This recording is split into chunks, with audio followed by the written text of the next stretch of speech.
I Madagasikara indray zany no amany olana misy ao anatin'ny vondrona sadaiky ary Madagasikara tsy hitondra olana tsony fa amany olana aty amin'ny vondrona sadaiky. Dia tena mampime. Ny olanao eto ara tsy vitanao mamazy dia andeha amany olan'ny olona any ianao. Ny sekoseko loatra ka lasa voakihana indray ny filohan'ny Repoblika Andry Nirina Rajoelina rehefa nanao fanambarana ofisialy fa i Madagasikara no amany olan'ireo firenena Afrikanina mifondrona ao amin'ny SADC mandritra ny fehim-pitompiasana 5/24 ka hatramin'ny 4/24 nandritra ny fampahafantarana ofisialy an'ireo minisitra mpikambana ao amin'ny gouvernemanta vaovao tamin'ny alakamisy lasa teo. Mbola namafisiny ihany koa ny famirapiratany diplomasia malagasy ankehitriny noho izany fitantanana ny SADC amin'ny taona 2022 izany. Toy izao no nanaovany an'izany fanambarana izany.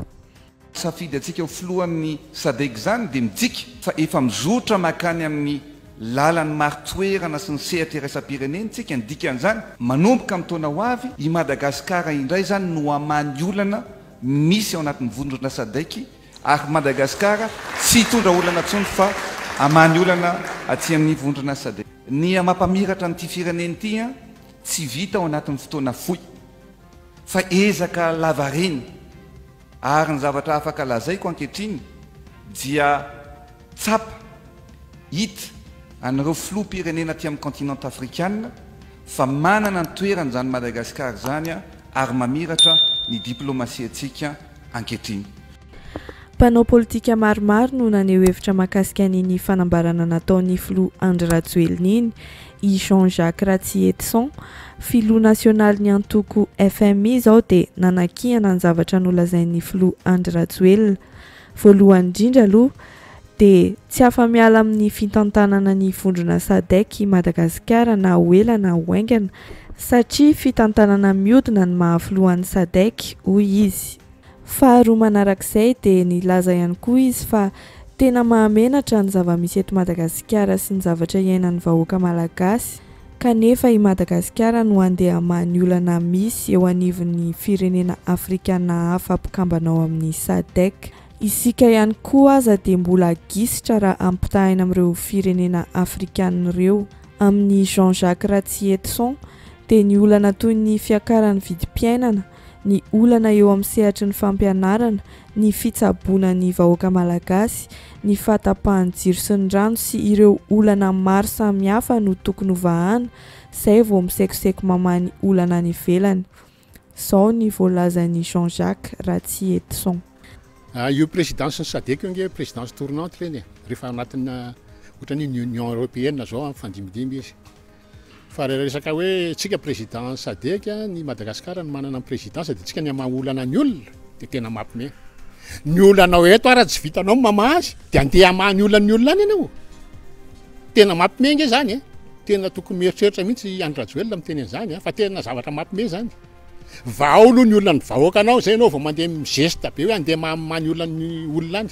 Vao aloha ny olona ny vahoaka malagasy ny tedavy vahoaka malagasy ampidiny ny vidim-piainana tompoko.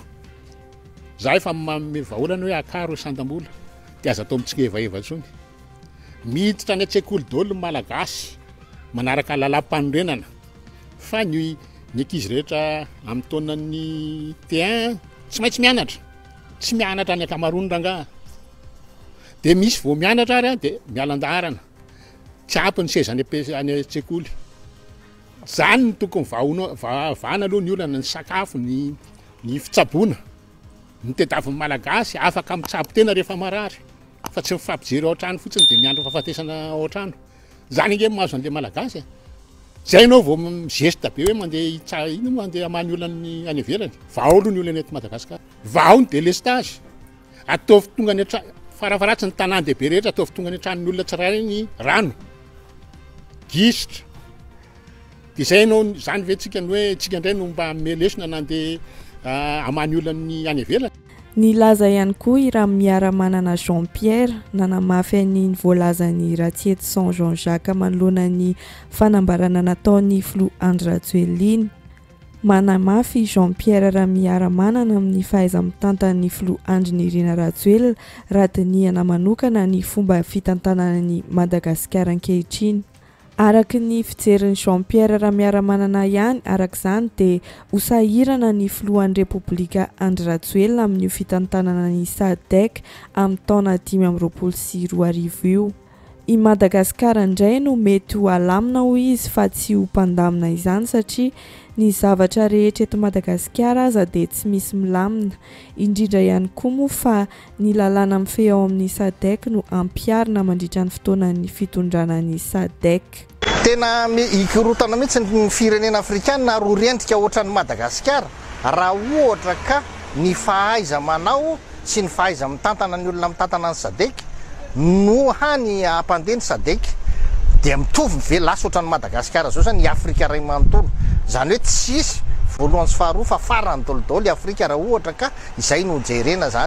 Ny SADC dia rehefa amin'ny SADC ianao zany dia io anisan'ny mpandamina aty Afrika kanefa ny dia itsika alamina mihitsy ity zao no tonga eo amin'ny toerana fandaminana izay olona tokony alamina dia noho izany zany raha ho atsika le SADC tsy nisy tongony. Maro ny fitsikarana efa nataony ny fitondrana mapara zany tamin'io SADC io tamin'ny fotoan'andro satria tsy dia nahazo avaram-patana loatra izy niohatra tamin'ny fanonganam-panjakana nataony zany dia ankehitriny izy raha tonga amin'ny toerana io dia tsy hoe afaka hanovo na inona na inona amin'ny SADC satria ny fitantanana amin'ny SADC dia misy rafitra, misy lalàna mifehy anatiny ary misy lalàna ifampivezana.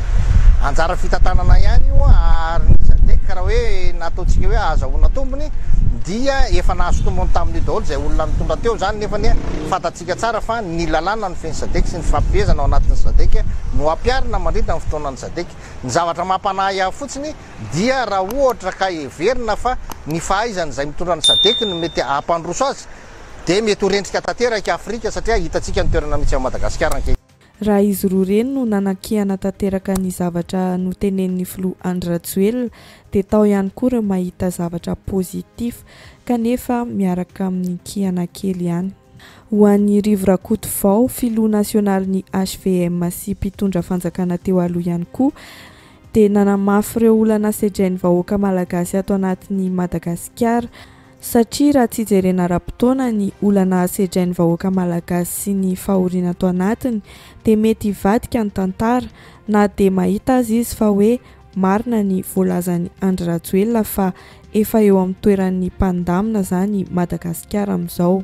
Ankoatr'izay dia asan'ny fitondram-panjakana ny mikarakara ny foto-drafitrasa ahafahana manomana an'izany fivoriana faratampon'izany hoy izy ka ny foto-kevitra hitondrana an'izany sy tombontsoa ara-toekarena no tena imasony araka ity fanehoan-keviny ity. Aza ny filohantsika hoe ny filoham-pirenena hoe tsika izao fa mpandamina. Mety marina zany raha mijery zao mpandamina an'izy ianao. Fa vetivety eny dia mivadika ny tantara rehefa ohatra mijalony ao anatiny. Raha mandeha tsika hakaran'ny trano hoe ny tômôbily le sécurité any fanjakana zany tsisy rarahiny malagasy sahirana an'izany. Fa za zany endrasako zany zao mba hijalona ao anatin'izay hoe positif zay dia hoe mametraka vina dingana hoe reto no atolotra, reto no zavatra azontsika amondrana amin'ny tsena io azavaina io atosika ny mpandraraha mba ahafahantsika mahazo tombontsoa amin'ilay izy. Zay ny mahafanjakana fanjakana. I Rivo Rakotovao dia mahita fa hoe tsara ny fahazoan'ny Madagasikara ny fitantanana ny SADC mandritra ny fempom-tompiasana 2022 ka hatramin'ny 2022 satria mampitombo laza ny firenentsika izany fitantanana izany. Kanefa amin'ny Rivo Rakotovao ihany koa dia tokony hanetry tena ihany sika satria efa tsy ahafenina eraka izao tontolo izao tsony ny zava-misy eto Madagasikara, indrindra fa ny fahantrana lalina misy eto amintsika, ny fijalian'ny vahoaka malagasy amin'ny lafiny marobe. Anisan'ny mitovy fomba fijery amin'ny Rivo Rakotovao ihany koa i Durlin Retonianet raha nilaza fa voninahitra lehibe ho an'ny firenentsika izany kanefa mila ezaka eo amin'ny fomba fitantanana mba tsy hisedra fahafahambaraka indrindra eo amin'ny resaka foto-drafitrasa andraisana an'ireo filoham-pirenena afrikanina mandray anjara amin'ny fivorian'ny SADC. Tonga ny ataoko hoe ny toro Madagasikara sary zany nisany antony idirantsika ihany koa tamin'ireny mba ahafahantsika mampamirapiratra kokoa ny firenentsika ho fantatry ny olona hoe atraiza isika ao anatina sehatra toy ireny tsy ilaina dia tokatoka firy zany satria fantatry ny olona ny Madagasikara zay zany mba ilana fanetretena kely ihany satria fantatry ny olona hoe ahoana ny fahasiaranantsika inona zany Madagasikara zany ohatran'izany sehatra ohatra na SADC fotsiny ary tsy aloha isika manaroatra ny fotoana io zany mba ahafahantsika ahita anana tombontsoa dia ifandraisantsika n'ilay fivoriana an-tampony zay ataony firenena mikambana eo amin'ny SADC zany dia voninahitra lehibe ho an'i Madagasikara fa saingy ahoana fomba ahafahantsika miassurer mba tsy ho afa-baraka atsika eo anivon'ity fikambanana zay anisany manana maha-izy azy aty Afrika aty zany sur le plan organisationnel ireo fodrafitrasa indrindra zany ahafahantsika manjay ireo délégation zany chef d'état chef de gouvernement tonga eto Madagasikara amin'izany fotoana zany. Misy olana maromaro no sedrain'i Madagasikara amin'izao fotoana izao izay mety hiteraka fahafahambaraka ho antsika malagasy toy ny eo amin'ny resaka fahatapahan'ny jiro sy faharatsian'ny lalana ka mila jerena akaiky ny mahakasika an'izany hoy Durlin Retoniané. Amin'ny lalana ireo ndeha ataontsika hoe olana maro samihafa raha tsy resaka fotsiny isika ny resaka délestage mety voavavy ny olana mialohany andraisantsika nyty fiaonana an-tampony ity satria saosanatry ny vava lasa fahafambaraka le izy ohatra ka ao anatin'ny fivoriana no tampakatampoka ny jiro zany hitsananiny ireo lalana zay ataoko hoe mampikaikaina nireo mpitatitra ihany koa zany ahoana fomba ahafahantsika manarina tsikelikely an'izany lalana zany satria défi daholo zany ao ambadika n'ilay ataoko hoe fanomezam-boninahitra zay ataony ireo mpikambana eo anivony SADC zany voninahitra Madagasikara zany. Mandritra ny fitantanan'i Madagasikara ny SADC ity raha araky ny fomba fijerin'ny Durlin Retoniané ihany dia mila dinina ihany koa ny mety ho vokatry ity fandraisan'ny Madagasikara an'izany ity hoe inona no mety ho tombontsoa manokana ho an'i Madagasikara indrindra ny tombontsoa ara-toe-karena satria tsy misy dikany mihitsy ny fandraisantsika ity fiaonana an-tampony ity raha tsy misy zany. Inona ilay impact ny fandraisantsika zany an'izany fiainana an-tampony zay atao eto amintsika mahakasika ny SADC ity satria azadiny fa fiaonana an-tampony ohatran'reto dia mila maka atsika zany dia ataoko hoe avantage na opportunité zany amin'ny alalan'ireo dia ataoko hoe toe-karena zany ahoana fomba ahafahantsika tena hoe miprofite mba ahafahantsika zany mahazo tombony ara-toe-karena zany ao anatin'ilay fiaonana an-tampony ohatran'reto zany satria raha ohatra ka tsy haitsika misaisir le opportunité zany dia tsy dika ny antony andraisantsika an'ilay izy zany fa anjara fitonam-panjakana mametraka hoe inona ny opportunité ao ambadika ny fandraisantsika nyty fiaona zay tanterahana eto amintsika aty zany raha tahinika tratratsika ilay tanjona amin'ireo fotodrafitrasa zay ilainy fivoriana an-tampony ohatran'reto zany zay ngamany amin'ny kapobeny fahitanay ny handraisan'ny Madagasikara zany nyty fiaona an-tampony zay atao eto Madagasikara zany amin'ny taona 2024 ity zany. Mifandray amin'izay voalazan'ny Durlin Retoniané teo ihany ty voalazan'ny Front National ny HVM Arivo Rakotovao ity ny tena lahara-pahamehana indrindra amin'ity fandraisana ny SADC ity dia ny fifandraisana ara-toe-karena sy ara-barotra satria io ny tena fototra nidiran'ny Madagasikara tao anatin'ny vondrona SADC tamin'ny filoham-pirenena teo aloha Marc Ravalomanana hoy izy. Ny rapitso aloha sarotra satria zavatra nomanina eo averina mandeha anisany tamin'ny fotoana avy tamin'ny Ravalomanana président napiditra an'io hoe niditra tao anatin'io tsika rehefa natao zany mikajikajy rehetrarehetra hoe inona ny tombontsoa ho azontsika eo dia anisany lehibe tamin'izany lafiny ara-ekonomika fifandraisana ara-barotra eto amin'ity faritra manakaiky atsika ity satria tsena lehibe eo atsika io raha zay matotra mety ho fantatsika misy ireo mpandraraha efa mifandraraha amina partenaire amin'io sehatra io satria misatra fanamorana ao amin'ny aba-tsena sisa any ny tena amiko zany zava-dehibe zany ny tokony fampiresahana ahitana hoe inona zany anoriana no mba zavatra azontsika tombony amin'io. Nisy ihany koa anefa ireo manohana tanteraka an'izany voalazan'ny Flo Andry Rajoelina izany mahakasika ny hoe amany olan'ireo firenena hafa ny Afrika Madagasikara mandritra n'io fepo-taom-piasana hitantanana ny SADC io fa tsy hitondra olana tsony. I Bien-Aimé Randrianantenaina izay mpahay resaka fifandraisana iraisam-pirenena zao dia manaiky tanteraka an'izany. Tsika malagasy zany a rehefa hoe tafiditra ao anatin'ny troïka io itsika dia isan'le amahaolana amin'izay indrindra moa raha efa hoe tonga tena hoe filohan'ny SADC sika ny filohan'ny SADC no tafiditra ao anatin'ny troïka ihany koa dia anjarantsika indray zany no mamahaolana raha tagna misy sivy tsika novahana olana nifamezivezy tamin'ny troïka ny SADC novahana ny olan'ny Madagasikara dia amin'ny toeran'ny mpamahaolana indray zany Madagasikara rehefa tafiditra anatin'ny fitantanana hoe ao anatin'ny troïka dia indrindra moa rehefa lasa hoe filohan'ny SADC Madagasikara anatin'ny mpamahaolana indray sika.